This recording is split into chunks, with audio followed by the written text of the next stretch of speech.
This fiction was useful. An American hegemony in particular helped provide public goods, open sea lanes, a stable financial system, collective security, and support for frameworks for resolving disputes. This bargain no longer works. Let me be direct. We are in the midst of a rupture, not a transition. You cannot live within the lie of mutual benefit through integration when integration becomes the source of your subordination. Canada gets a lot of freebies from us, by the way. They should be grateful also, but they're not. I watched your Prime Minister yesterday. He wasn't so grateful. But they should be grateful to us. Canada lives because of the United States. Remember that, Mark, the next time you make your statements. If we're not at the table, then we're on the menu. That wasn't a warning from a conspiracy theorist. That wasn't a threat from a dictator. That was Mark Carney himself, the former governor of the Bank of Canada, the former head of the Bank of England, the ultimate architect of the global liberal order, admitting defeat. A note of caution here, this is not Carney bashing video. It's not a red versus blue commentary. This is nuance, the kind that you wouldn't find in Canadian news. Because for decades, Canada's entire survival strategy has been based on being the nice guy. We follow the rules, we sign the treaties, we rely on the international order to keep us safe. But January 2026 at Davos, the mask slipped away and that ended for good. Carney admitted the quiet part out loud. The era of rules is over. The era of power has returned. And following right after that, the Donald Trump's reaction to that summit proved him right. While our leaders were in Switzerland talking about cooperation, the United States is preparing to eat our lunch. Welcome to the end of the polite world. Let's get into it. Usually the World Economic Forum is a boring parade of buzzwords. You hear words like synergy, like sustainability and inclusion. But this year was different. If you listened closely to Mark Carney's speech, you didn't hear a message of hope. You heard fear and cynicism. He explicitly warned that great powers are now weaponizing economic integration and urged middle powers like Canada to stop living within a lie of globalization. He's telling us that the world we think we live in, a world where trade is free and borders are open, all of that don't exist anymore. We built our entire economic system as Canada on the assumption that the Americans will always protect us and the world would always be open to us for trade. But Carney just told us that the assumption is a suicide pact. And because he speaks in the intellectual, technocratic language of Davos, most Canadians missed the warnings in his message. So let me translate it for you here. Because when Carney talks about weaponized economic integration, he's describing a specific set of weapons that are currently pointed at the Canadian economy.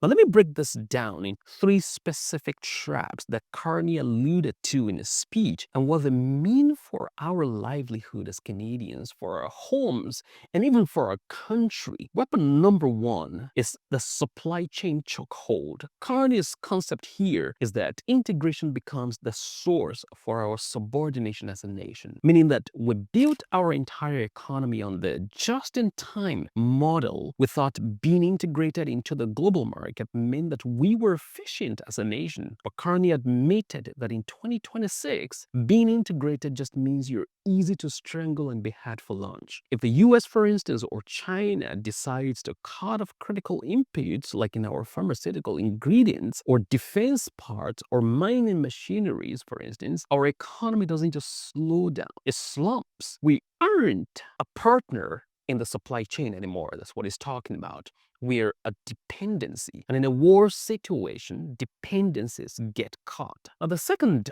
weapon he mentioned in that speech is the weaponization of capital. Carney said, if we're not at the table, we're on the menu. He's talking about investment rules in this case, meaning that money doesn't just seek returns anymore. It follows orders. Carney knows this better than most of us, that capital is now political power. And in this world without rules, where investments can be pulled overnight to punish a country that matters, if Canada, for instance, steps out of line on energy policy, or if we anger Washington or Beijing enough, they don't need to send an army. They just need to reprioritize capital flows, and our dollar crashes, our borrowing cost spikes, and we're forced to bow the knees before them. Meaning, even if you're at the table, but you have no leverage, you're still on the menu. The third part, and finally, which is the most terrifying admission in this case, is the death of the rule-based order. This one is very important, is the scariest part. Carney admitted that the system Canada bases its entire foreign policy on is a fiction. We're appealing to referees, those global organizations and former alliances that have left the building a long time ago while we kept playing the game. When the US, for instance, puts tariff on our steel, or China blocks our canola, we run to the World Trade Organization, we file a complaint, we wait for the ruling, but Carney is telling us this time, no one cares anymore about the World Trade Organization. We're bringing a rule book to a knife fight, and we're wondering why we're getting hurt each time. Now, importantly here is that Carney represents the old guard that is trying to save the old system, but Donald Trump represents the reality that is tearing it down. While Carney was giving his speech, here take for instance, Trump was reacting to the summit with his usual disdain for global tables. Trump's America First platform isn't about inviting Canada back to that table anytime. It's about flipping that table over and walking out everyone at that table from the room. Until now, especially following the tariff negotiation, the stalemate of 2025, Mark Carney wants us to build a strategic autonomy as a nation so that we can be invited back to the table. But Trump just proves that that table is gone for good. The Americans are moving towards isolationism and protectionism. They don't want partners anymore. They want leverage. And that there is where I think Carney gets it wrong, especially when you go by his speech following the Davos event, where he highlights national identity over national interest and territorial sovereignty for Canada. Canada and the United States have built a remarkable partnership in the economy, in security, and in rich cultural exchange. But Canada doesn't live because of the United States. Canada thrives because we are Canadian. The assumption that becoming a better partner, or becoming just smart enough and polite enough, and then the US won't abandon us or welcome us back to the table, all of that is gone. And I think he's wrong about that. And in this new world, the world of dark realism, you don't get a seat at the table because you're polite. You have to earn your place because you're indispensable, or because touching you hurts. Carney is right. The old world is dead. But the polite, strategic engagement want to resurrect that old world. We need to let it die. We need to build something sharper, something stronger, and of more value than the old one. So what do we do here? Because it's easy to actually get cynical, or to say that we are doomed, or say that we should just keep our heads down for a little bit and hope nobody notices us. But hope is actually not a strategy. Survival, in this case, demands a radical pivot from being the nice guy, the middle power, to a strategic pivot state. And here is how I believe we can achieve this. I break this down into 3 strategies here. Strategy number 1 is a ruthless mineralization. We have to forget about the UN. The UN is too big, it's too slow, it's full of bureaucratic red tapes. We need to double down on minilateralism, small focused alliances built around specific issues where we actually have leverage. We need an Arctic security pact with countries like Norway, like Denmark, Finland, a joint patrol of that region where we have shared sensors and not just talk and no action. These are countries that actually understand the stakes. We need a critical mineral alliance with countries like Australia and Japan. We don't just sell them rocks, we build a closed-loop supply chain that cuts out hostile actors entirely. We make it so much that if you want to get battery, for instance, from Tokyo or from Berlin, you need Ottawa's approval for that. You want natural gas in Germany, in the UK, in Poland, in Malaysia, or in the rest of Asia. We don't offer them some disgraceful batteries like we did in the past, disgraceful batteries for which China has an immense leverage over us already. We need to offer them where we actually have power, where we have leverage. We've already seen billions being unlocked through the G7's new production alliance. Now we have to make it non-negotiable, cutting out hostile actors. And we need now to do the research at home in Canada, mine locally, and manufacture here in Canada, create tons of jobs and rebuild the middle class here. We need to stop trying to save the world, and we need to start securing our corner out of it. Now, strategy number 2 is to weaponize our geography. Canada's case is like a person that has internalized negativity, because often we talk about our geography as a curse word, as a liability. It's too much land, it's too few people. But in the current political hegemon campaign across the world, our geography is our asset. We control the Northwest Passage. As the ice melts, this is our new Suez Canal. Right now, we treat it like a park, but we need to start treating it like a toll road where we collect tolls. We need the infrastructure, the deep water ports, the ice breakers, the sensors that will man that region to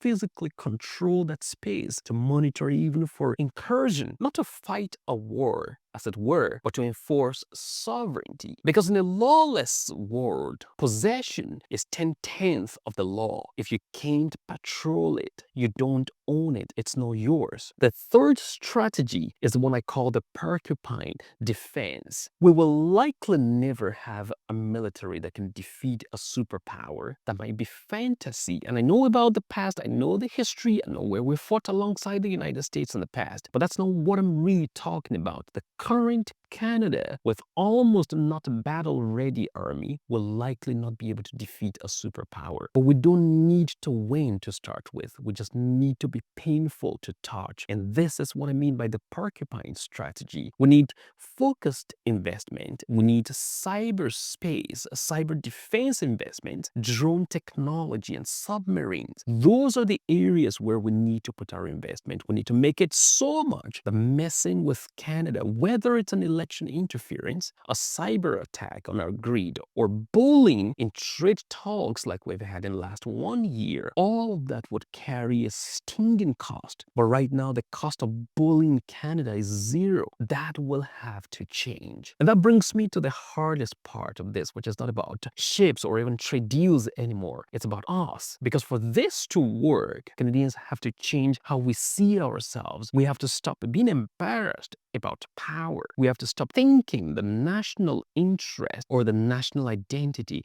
is racism, or resource leverage is becoming an American bully, or a geographic advantage requires that we go to these international organizations for multilateral agreements first. We need to stop all of that, and we need to stop seeing results as optional. It is a necessity. It's a must win in this case. And you cannot be the nice guy when the person across the table is rewriting the rules to bankrupt you. We need a foreign policy that is less about virtue signaling or value signaling, and it's actually more about interest securing. The world we grew up in, the world of stability, the world of rules that American guarantees our safety and security, all of that is gone and is not coming back. But we have a choice, and there are 3 of them that we have. The first is to cling to nostalgia of the past, and we keep hoping and quoting international laws to people who stopped listening years ago. The second option is we grow the hell up. We accept the world as is, not as we wish it was, and we build leverage. We build alliances that have teeth. We make ourselves indispensable and prickly to touch and hard to ignore. This isn't about becoming an aggressor. It's about refusing to be a victim. Canada has everything it needs to succeed in this new world. We have the resources, we have the talent, we have the geography. Only thing we're missing is the willpower to use them. And this is very important. I want to know what you think about this in the comment section. I respond to every comment, and this is the last part in this Power Law and the Cost of Intervention series. You want to see all the other videos in this series? Please click right here for the other videos. Please subscribe to the channel to help support the work, and I'll see you in the comment section. Take care. Bye-bye. Bye-bye.